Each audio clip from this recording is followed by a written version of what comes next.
John's scathing interpretation of Star Trek Voyager Macrocosm. Janeway and Neelix come back to the ship after trading with some aliens who appear to suffer from some kind of space autism, only to find Voyager with no power, no crew, and taken over by flying, buzzing aliens, kind of like space wasps that spooge goo over their victims. Janeway obviously loves this, as it means she gets to kill. Even better, that it's a completely alien entity, so she doesn't have to argue ethics with anyone. Neelix gets spooged with alien goo. Janeway obviously hates him, as she doesn't even suggest that he takes his goo-soaked jacket off. Instead, she waits until he passes out before leaving him to the aliens. You never hear from him again, even after the Deus Ex Machina ending.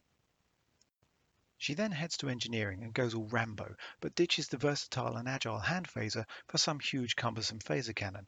Good choice, dipshit. That would be really, really good in the small, confined corridors of Voyager. Then it's off to the mess hall for a light lunch, but she finds all the tables are taken by selfish crewmen being unconvincingly unconscious.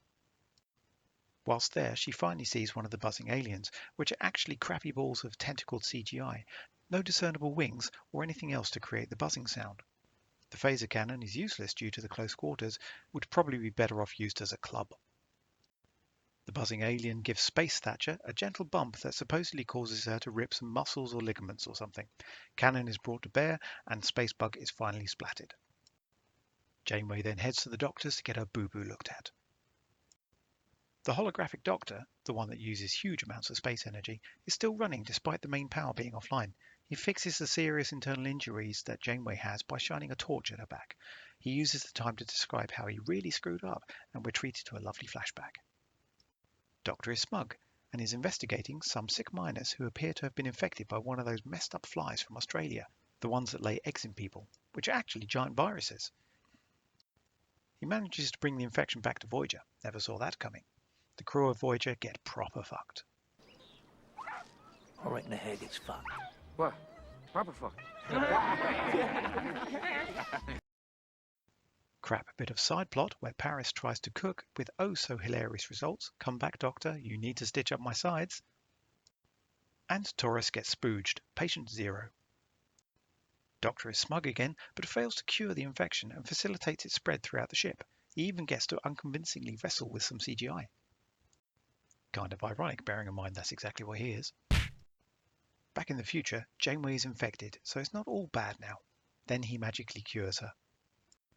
Rambo Janeway and El Doctoro escape into the cramped crawl spaces of the ship, the ones perfectly suited for rubbish CGI aliens.